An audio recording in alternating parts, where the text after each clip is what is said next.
코로나19 국내 첫 환자가 발생한 지 한 달 반입니다. 피땀 눈물로 얼룩진 의료진과 방역당국의 고투가 이어지고 있습니다. 총 검사 대비 확진자 비율은 나흘째 감소세를 보입니다. 방역 활동에 고삐를 늦출 수는 없지만 희망을 놓을 이유도 없습니다. 정부는 코로나19 극복을 위한 추가 경정 예산안을 마련했습니다. 벼랑 끝에 놓인 이들이 마지막 희망을 잃지 않을 만큼 또 사회적 거리두기의 최대 피해자들을 구제할 만큼 이른바 슈퍼 추경안은 잘 준비됐을까요? 오늘은 이 문제를 따져보고 대안을 고민해봅니다. 생생하고 깊이 있게 뉴스의 핵심을 전하는 한겨레 라이브 지금 시작합니다.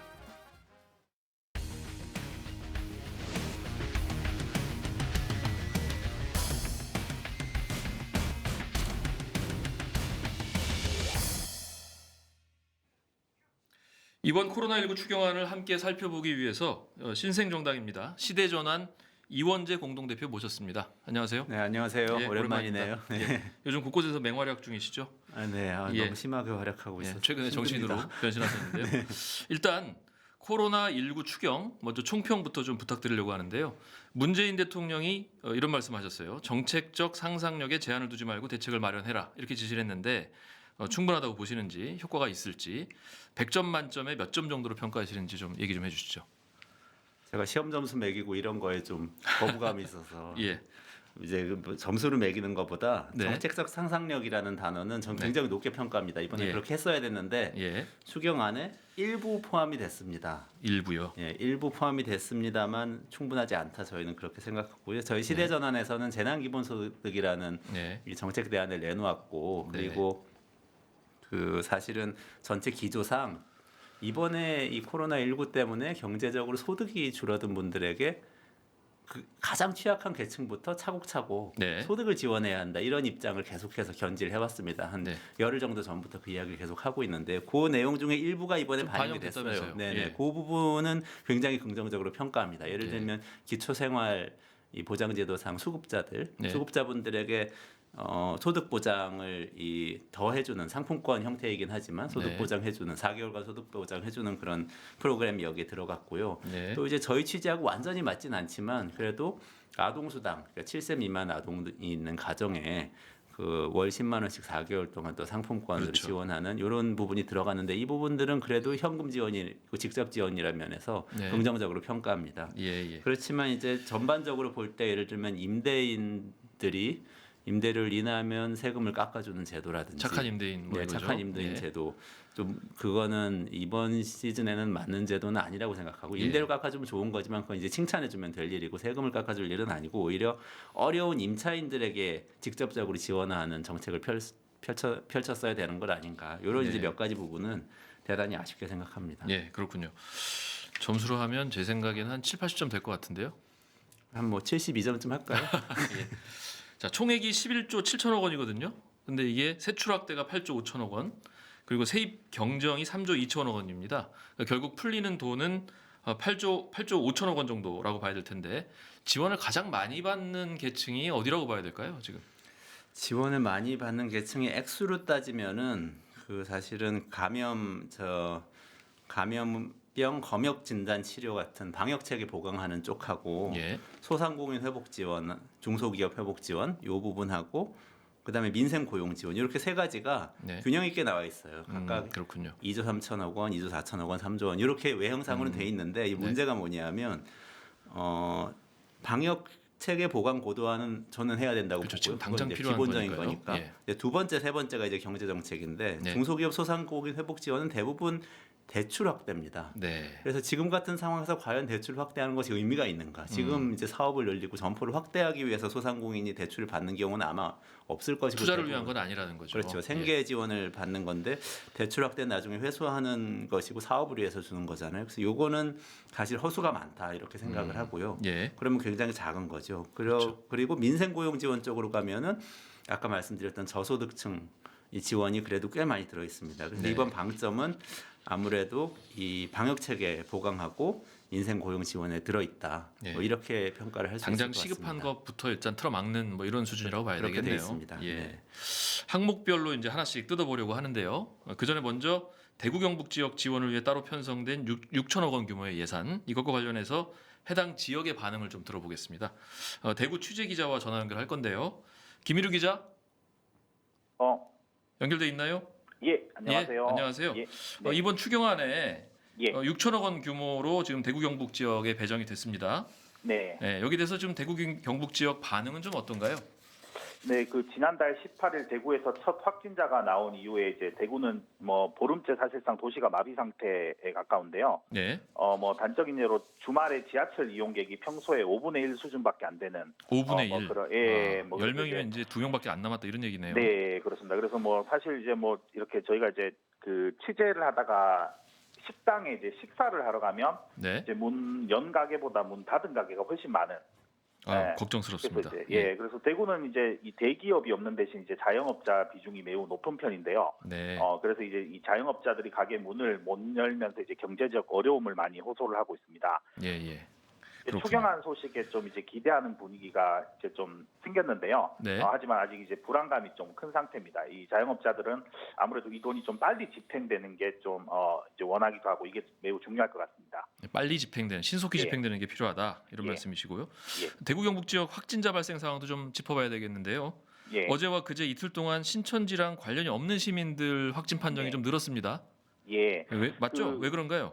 예, 그렇습니다. 근데 이게 이제 뭐 확산된 건 아니고요. 네. 그러니까 이제 대구는 이제 어제까지 신천지 교인 한 1만여 명 중에서 80% 가까이가 진단 검사를 완료했는데요. 이미 검사를 다 받아서 네, 그런 측면이 그렇습니다. 있네요. 그래서 이제 이 신천지 교인 양성률이 초기에는 80% 정도였는데 지금은 네. 이제 30% 이하로 떨어졌습니다. 다행이네요. 예. 그러다 보니까 이제 보건당국에서는 이제 신천지 교인이 아닌 사람들을 대상으로 검사를 확대하고 있고요. 네. 그러다 보니까 이제 신천지와 무관한 시민 확진이 좀 이제 많아지고 있습니다. 네. 그래서 이제 뭐 이게 뭐 시민 이제 양성이 많다고 해서 뭐 신천지에서 일반 시민 사회로 확산이 광범위하게 됐다. 뭐 이런 건 아니고요. 네. 대구는 아무래도 좀 이번 주말에 좀 고비가 될 것 같습니다. 예, 주말 잘 살펴봐야 되겠습니다.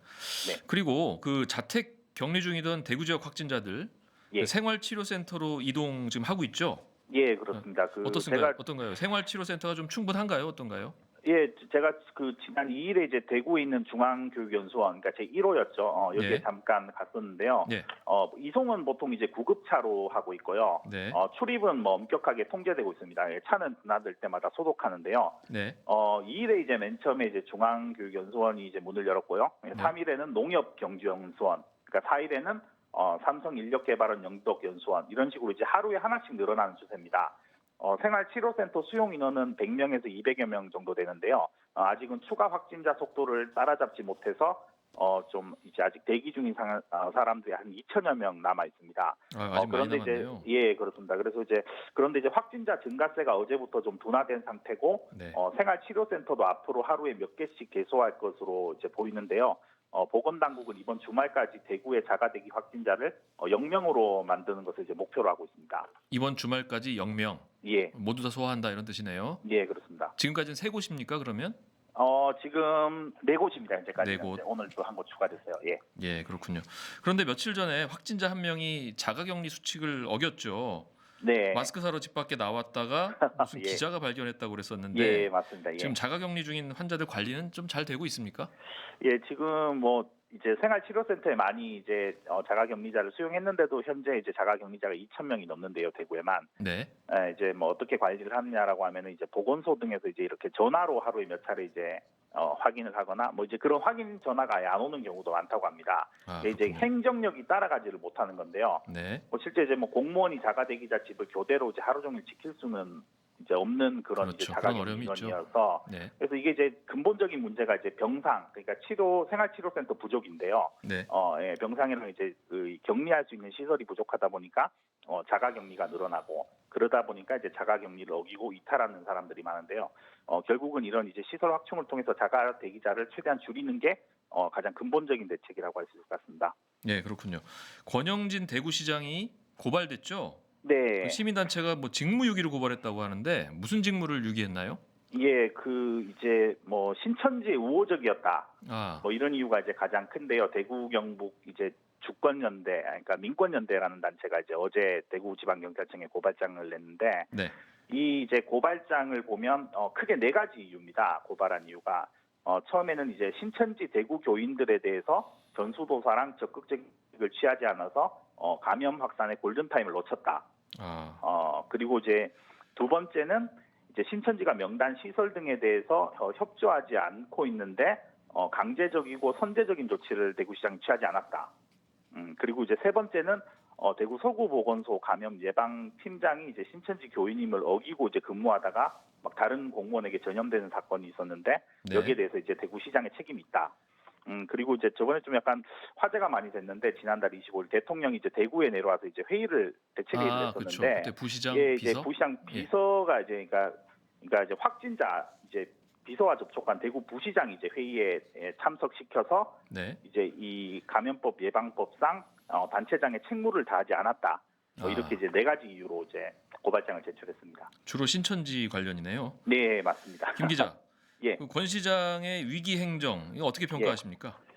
네, 지금 사실 좀 대구에 좀 정신이 없어서 막 되게 많이 생각해 본 건 아닌데요. 네. 근데 이제 기자들 사이에서 이제 브리핑을 매일 듣고 있는 기자들 사이에서 이제 나오는 반응은 네. 권영진 시장에 대해서 좀 너무 좀 약한 모습을 보인다. 네. 좀 안쓰러운 그런 이제 느낌을 많이 받는다라는 얘기가 많이 나왔습니다. 안쓰럽다. 예, 그렇습니다. 예. 그러니까 이제 무언가를 뭐 하겠다, 내가 하겠다, 이제 정례 브리핑에서 이런 리더십이 안 보이고, 이제 중앙정부 상대로 계속 뭔가를 요구하고 촉구만 하는, 도와달라. 좀 이제 그렇습니다. 좀 그런 모습이 많이 보여서 아무래도 좀 약간 시장으로서 너무 좀 약한 모습을 보이는 게 좀 그렇지 않냐, 뭐 이런 반응이 많습니다. 그래서 이게 사실은 중앙정부에 비해서 이제 한국의 그 지방정부가 사실 권한이 적은 건 맞는데요. 예를 들면 뭐 대구 시민이 세금 100원을 내면 뭐 80원은 이제 정부가 다 가져가 버리고 뭐 각종 네. 이제 지침 만드는 것도 다 정부의 권한인데 그렇군요. 뭐 지자체 권한이 적긴 적지만 그래도 이제 이 대구 시민들 가장 가까이서 1차적으로 책임지는 게 시장이고 그래도 일정 부분 권한이 있는데 그런 권한 행사를 너무 적극적으로 하지 않고 너무 중앙정부에 매달리는 게 아니냐. 네. 좀 이런 좀 비판적인 목소리가 사실 좀 지역에서는 좀 있습니다. 좀 자신감 있는 모습 보여줬으면 좋겠네요. 네, 맞습니다. 그리고 오늘 국회 추경을 보고했죠. 정세균 총리. 예. 열흘 동안 대구에 머물렀는데 예. 좀 뭐 정 총리가 대구에 머문 게 좀 도움이 됐습니까? 네, 뭐 일단 뭐 저도 한번 물어봤었는데요. 주변에 이제 시민한테. 근데 이제 존재감이 없다. 뭐 이런 평가가 일단 많고요. 지난달 25일부터 이제 대구에 내려와 있었는데 네. 실제 대구에 이제 가장 큰 문제였던 자가격리 그 생활치료센터 이 네. 대책이 나온 건 지난 1일이었습니다. 그러니까 한 일주가 내려오고 한 일주가 흘렀는데요. 네, 네. 좀 그동안 뭔가 이제 진두지휘하는 모습이 좀 안 보였고요. 네. 뭐 그래서 이제 좀 상대적으로 좀 존재감이 없다 전임 총리에 비해서 뭐 이런 네. 이제 평가가 꽤 많습니다. 하지만 이제 그 1호 생활치료센터가 이제 뒤늦게 결정되긴 했는데 정부가 운영하는 교육부의 이제 중앙교육연수원인데요. 네. 그러니까 이제 생활치료센터 물꼬를 뭐 뒤늦게라도 좀 정부가 터줬다 뭐 이런 측면은 좀 있는 것 같습니다. 예, 이제 뭐 적응을 좀 하셔야 될 것 같네요. 네. 매일 수백 명씩 지금 확진자가 늘어나고 또 연일 사망 소식도 이어지고 있는데 네. 대구 시민들 지금 굉장히 많이 불안하고 또 아마 예. 화도 많이 나고 그러실 것 같네요. 네. 김 기자가 봤을 때 지금 대구에 가장 필요한 게 뭘까요? 네, 뭐 이제 가장 첫 번째는 자가격리자 2,000명에 달하는 자가격리자 문제인데요. 네. 이게 이제 실제로 이제 내가 어떻게 죽을 수 있다라는 문제보다는 실제 자가격리자 확진된 이제 판정을 받은 이분들 얘기를 들어보면 이제 자가격리된 상태에서 계속 이제 자기 자녀들과 이제 아내와 같이 이제 계속 살아야 되는 이제 문제가 생깁니다. 그래서 이제 내 가족들에게 전염이 되지 않을까. 그런 뭐 걱정이 이런 크겠군요. 이제 불안감, 걱정, 공포. 밤에 이제 악몽을 꾸는 일도 많다고 하더라고요. 심리적인 문제도 많이 클 겁니다. 예, 그렇습니다. 그래서 이게 이제 뭐 정부도 그렇고 이제 여기 대구시도 그렇고 초창기에 이제 너무 이제 이 확진자가 이만큼 늘어날지를 미처 예상 못하고 이제 병상 확보에만 너무 이제 매달린 나머지 이 대책이 늦게 나오면서 이제 이런 자가격리자가 2,000명이 넘는 상황까지 온 건데요. 네. 그래서 이제 어쨌든 생활치료센터라는 대안이 뒤늦게라도 나왔기 때문에 여기를 통해서 자가격리자들을 이제 빨리 격리하고 거기서 이제 안정적으로 좀 치료를 받게 하는 게 가장 중요한 것 같습니다. 그리고 이제 두 번째 문제는 아까 말씀드린 적이 있는데 이제 소상공인 문제인데요. 네. 대구는 이제 전국에서 소상공인 인구 대비 비율이 이제 뭐 제가 알기로는 가장 높은 곳으로 알고 있거든요. 그렇군요. 예. 근데 이제 이분들이 지금 대구에서 이제 우스갯소리가 들리는 게 뭐냐면 가게 하는 사람들 중에서는 지금 현금 5천만 원 안 들고 있는 사람들은 결국 버티다 결국 다 문 닫을 거다.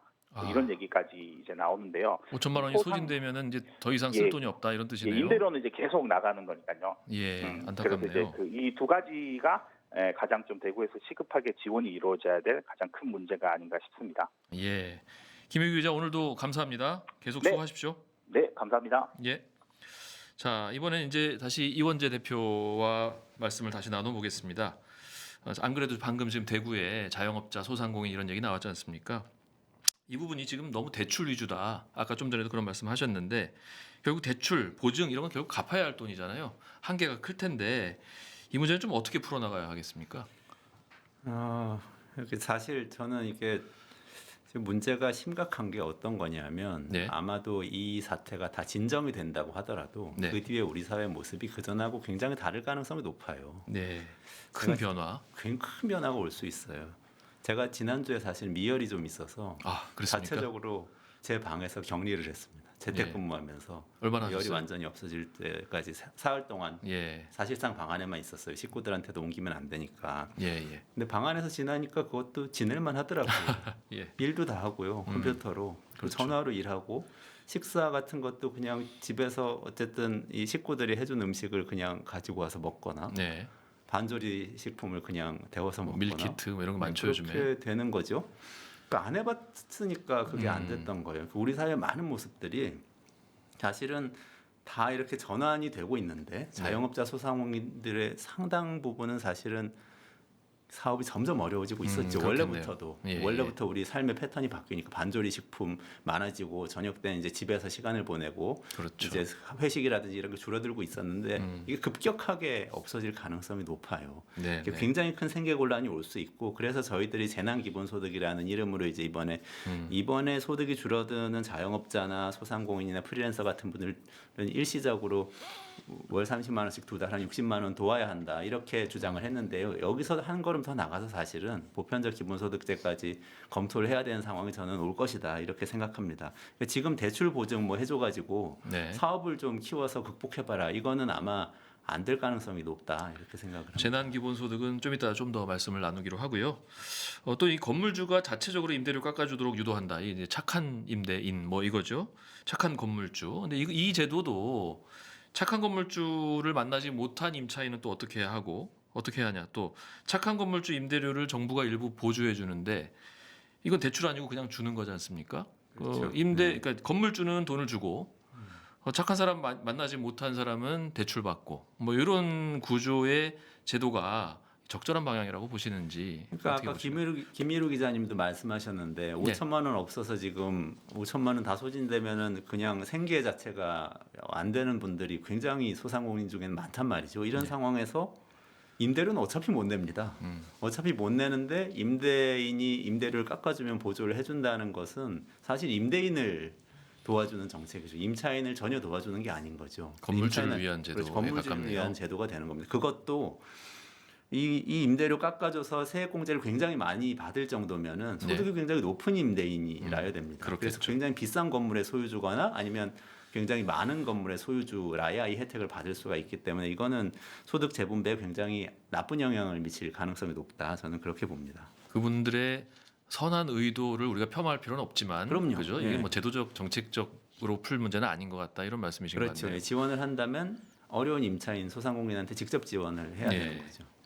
그리고 이번에 추경에 지역 경제 상권 살리기에 8천억 이게 편성됐는데 어느 정도 실효성이 있을 걸로 보시나요?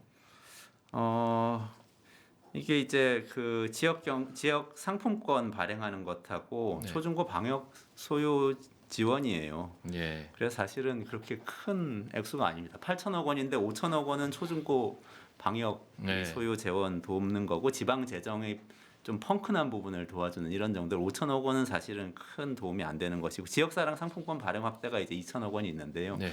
이거는 소비에는 도움이 될 수는 있다고 보는데 저는 네. 근데 이것도 이렇게 보는 거예요. 우리 소비 패턴이 전환이 되면은 이게 지역 소상공인에게 도움이 되는 방향으로 가야 되는데 단기적으로 이 액수는 지역 상품권이기 때문에 지역으로 갈 거예요. 어쩔 수 예, 없이 그 용도가 제한되어 있기 때문에. 그런데 다른 어차피 지금 다른 수입이라든지 기존에 있던 자산이 있지 않습니까? 그걸 네네. 어차피 또 사용을 하는데 그걸 지역에서 소상공인에게 쓰지는 않을 겁니다. 왜냐하면 지금 사회적으로 좀 거리를 두는 것이 더 낫다는 분위기가 이렇게 만연한 상황이기 때문에 온라인 쇼핑을 한다든지 네. 다른 방식으로 소비를 한단 말이죠. 그러면 지역 상권 회복에는 아주 부분적으로만 도움이 됩니다. 이게 근본적인 처방이 될 수가 없어요. 네. 그럼 살림살이에 보탬이 되기는 조금 어렵겠네요. 이 부분은. 그렇죠.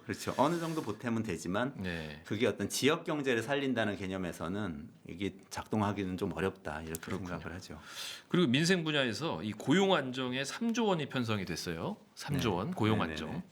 근데 여기 이제 빈틈 사각지대가 좀 있다 이런 지적들이 꽤 많이 나오고 있거든요. 그렇죠. 네. 당장 프리랜서 네. 좀 전에 저랑 방송 네네. 전에 말씀 나눴던 네. 그리고 뭐 비정규직 이런 불안정한 노동을 하는 직군에 대한 지원은 지금 이번에 빠진 것 같아요. 그러니까 지금 생각을 해보면 네, 많은 사람이 모이는 모든 것들이 다 취소가 됐단 말이에요. 그렇죠. 그러면 그거는 뭐 이제 컨퍼런스도 있고 세미나도 있고 교육 강의도 있고 뭐 이런 여러 가지 이 행사들이 다 취소가 됐어요. 그럼 여기에 딸려 있는 많은 분들이 있는데 대부분 프리랜서거나 개인 사업자입니다. 네, 그러면 행사 뭐 플랜카드 디자인하고 이 짜는 디자이너도 있을 수 있고 가서 강의를 해서 강사료를 먹고 사는 강사도 있을 수 있고 뭐 이런 많은 분들이 있는데 이분들은 소득이 갑자기 사실상 제로가 되는 이런 상황이 그렇죠. 됐거든요.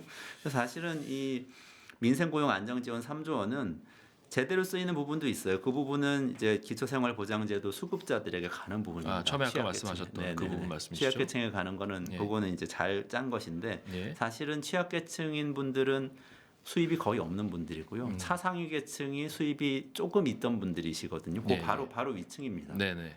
이분들 수입 확 줄 거예요. 근데 이분들한테는 지금 가는 게 없는 거죠. 예. 이게 굉장히 큰 문제고요.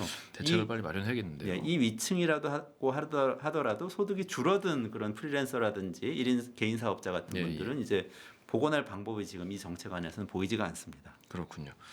또 문제가 당장 원래부터 어려웠던 분들 있잖아요. 당장 끼니부터 걱정해야 하는 뭐 노숙인 아니면 또 장애인 뭐 이런 부분들에 대한 그 지원 제도는 지금 없는 것 같은데 이 이외에 또 사각지대가 또 어떤 부분이 있을지 하고요. 또 이런 부분은 어떻게 해결하는 게 좋을지. 네. 그래서 저희가 재난기본소득을 주장을 하는 것인데 네. 재난기본소득은 기본적인 개념은 이겁니다. 지금 이 코로나19는 뭐 방역 문제도 있지만 네. 거기에 추가로 더 크게 벌어지고 있는 일은 경제 위기입니다. 네. 경제 공황에 가까운 위기가 오고 있는데 특히 소득이 줄어드는 계층이 광범위하게 있고 그분들은 불안정 노동자들이거나 개인 사업자들이거나 네. 이 소상공인들인 거죠. 이분들의 소득을 채워줘야 됩니다. 줄어든 소득을 채워주는 것이 핵심적인 정책 방향이 돼야 되고 네. 재난기본소득이 바로 그런 겁니다. 그게 네. 저희들이 주장한 이 정책은 어떤 거냐면 월 30만 원씩 두 달 동안 60만 원의 소득을 일단은 한 분 한 분 이렇게 선별을 할 수 있는 시간이나 지금은 이 전달 체계가 없기 때문에 그냥 비임금 근로자라고 분류되어 있는 분들이 있어요. 소상공인이나 프리랜서 같은 개인 사업자들 다 포괄하는 겁니다. 650만 명 다 네. 주자. 그리고 비정규직 노동자들이 있습니다. 일용직, 파트타임 이런 분들 다 포괄하는 건데요. 다는 아니겠지만 소득이 감소했을 가능성이 높은 계층이죠. 다 주자. 네. 그래서 1,400만 명에게 60만 원의 소득을 모두 지급하자. 그리고 그 돈으로 일단 생계를 이어가도록 하면서 이분들에게 여유를 갖도록 하고 사회적으로 뭔가 행사가 일어나거나 만남이 일어나지 않아도 할 수 있도록 최소한의 밥을 마련을 해주자. 이렇게 이제 좀 제안을 했습니다. 그런 식으로 만약에 이 기본소득을 준다면 지금 당장 바로 할 수도 있습니까? 그렇죠. 네. 아, 그렇군요. 그게 재원 소요가 아마 걱정이 많이 되실 텐데. 예, 재원은 어느 정도? 재원이 60만 원씩 1,400만 명에게 1,400만 지급을 명이요? 하는 거니까요.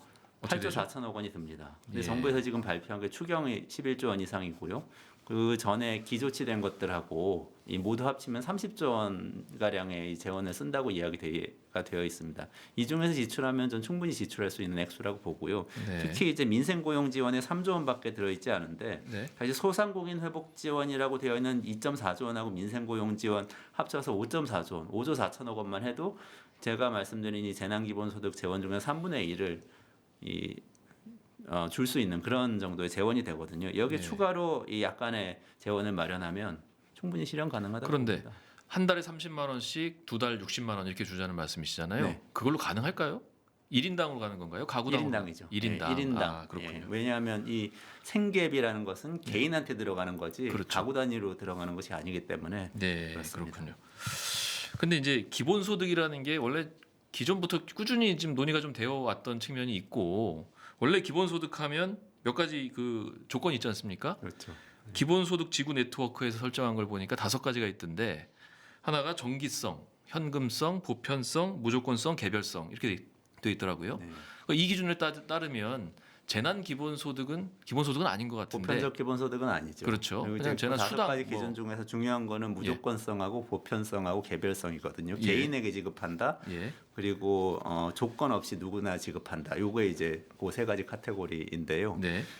이 재난 기본소득은 사실은 지금 재난적 상황에서 소득이 감소해서 위기를 맞은 사람들을 돕기 위한 정책이죠. 네. 선별 지원 정책인데 하지만 지급하는 방식에 있어서는 재난적 상황을 맞은 모든 사람에게 같은 금액을 지급한다는 점에서는 기본소득하고 유사한 점이 있습니다. 그렇군요. 유사하지만 지금까지 논의해온 일반적 보편적 기본소득과 같은 것은 아니다. 그렇습니다. 이런 의미죠. 네. 그렇지만 이 제도를 시행함으로써 그 다음 단계인 보편적 기본소득으로 갈 수 있는 중요한 도약대가 되겠죠. 한번 실험해 보는 것일 수도 그렇죠. 있고요. 그 네네. 효과를 느낄 수도 있고요. 그렇습니다. 효능감 같은 거죠. 네네. 그렇군요. 그런데 이번에 추경 편성하면서 좀 다른 이야기인데 국가 채무 비율이 41%로 상승했거든요.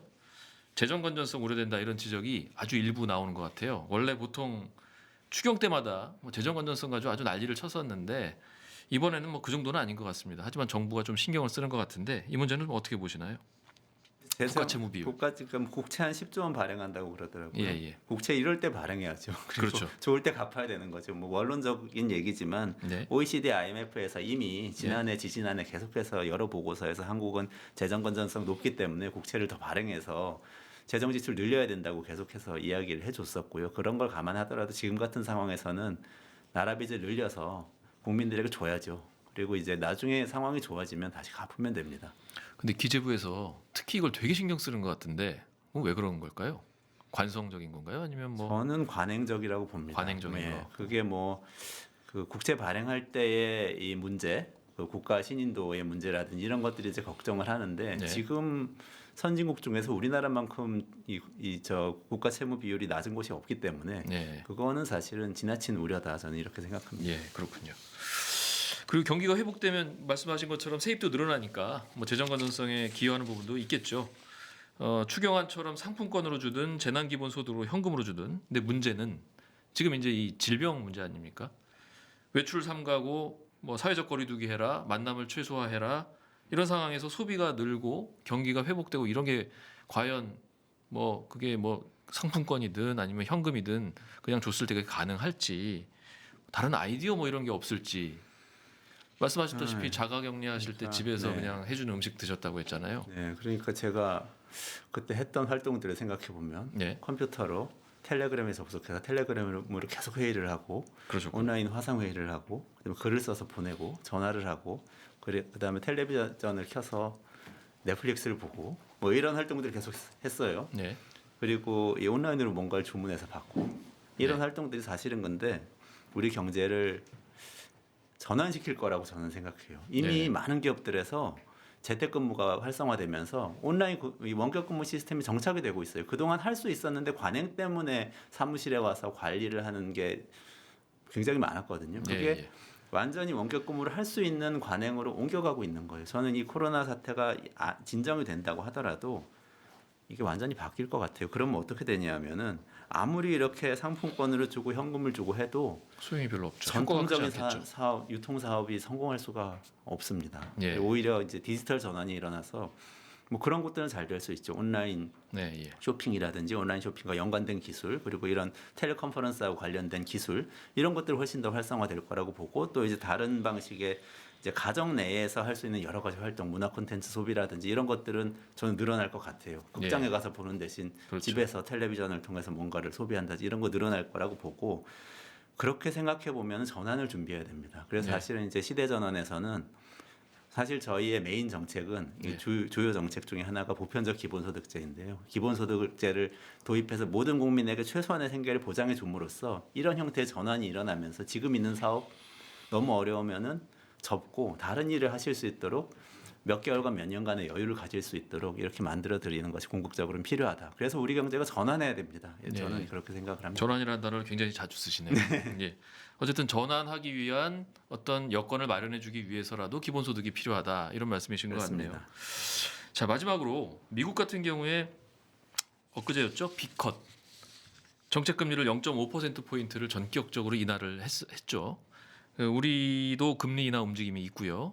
또 일각에서는 이번 추경만으로 부족하니까 2, 3차 추경이 더 필요하다 이런 얘기들이 나오는데 앞으로 정부에서는 어떤 재정 정책, 금리 정책으로 가져가야 될 것인지에 대해서 한 말씀 마지막으로 좀 해주십시오. 저는 2, 3차 추경 통해서 이 국채 발행 더하고 재정 네. 지출을 늘려서 대응해야 된다고 보는데요. 근데 네. 고민은 생겼어요. 지금 네. 미국하고 기준금리가 같은 수준이 돼 버려서 그렇죠. 사실은 기준금리 인하를 고민할 수밖에 없는데 그동안에 이번 정부에서 부동산 값을 잡지를 못했기 때문에 지금 서울 아파트 값 상승이 인천하고 이제 수용성으로 옮겨가서 지금 불타고 있거든요. 우리 다 예, 예. 코로나19 때문에 고민하고 있는 이 시기에 인천의 아파트 값이 29주간 연속 상승을 했습니다. 아이고, 아무도 그랬군요. 모르는 사이에. 저도 몰랐네요. 그렇죠. 그러니까 지금 이게 굉장히 고민되는 상황이에요. 금리 내리면 또 부동산 값이 문제가 되는데 그래서 저는 이렇게 제안을 하고 싶어요. 재정 지출 확대를 통해서 일단은 이 지금 소득 위기를 맞은 이 개인들에게 전폭적으로 지원을 하고 네. 금리는 인하를 할 수밖에 없을 것 같아요. 이 국제 이 경제적인 상황 때문에 그렇지만 동시에 보유세를 좀 과감하게 인상을 해서 부동산 값을 예. 급격하게 더 이상 오르지 않도록 잡아야 됩니다. 이걸 동시에 해낼 수 있는 정말 이 강력한 개혁이 필요한 그런 상황인 것 같습니다. 될 수 있을까요? 하도록 해봐야죠. 저희 시대 전환을 좀 도와주시면 저희가 시대 한번 전환 해보겠습니다. 자랑으로 끝내시네요. 예. 앞으로 열심히 활약해 주셨으면 감사하겠습니다. 오늘 나와주셔서 고맙습니다. 네. 이원재 대표. 네, 감사합니다. 예, 고맙습니다. 최근 발표된 지난해 합계 출산율은 0.92였습니다. OECD 꼴찌입니다. 전년보다 0.06명이 줄어서 아이를 낳지 않는 추세가 더 가팔라지고 있습니다. 극심한 저출산과 신천지신도 열의 7이 20, 30대라는 것 무관치 않은 현상입니다. 여기에 감염병까지 겹쳤습니다. 어려운 시기에 가장 큰 어려움은 원래 어려웠던 이들을 가장 혹독하게 몰아세웁니다. 프리랜서, 비정규직, 영세 자영업자들이 그렇죠. 대기업 정규직은 재택근무를 하고 유급휴직으로 어려움을 극복하고 있지만 벼랑 끝에 매달린 이들은 2중 3중의 어려움에 놓여 있습니다. 아직 초보 단계지만 기본소득 논의가 사회적 질병을 치유하는 방향으로 이어지길 기대합니다. 지금까지 한겨레 라이브 김진철이었습니다. 다음 주 화요일 오후 5시 다시 찾아뵙겠습니다. 고맙습니다.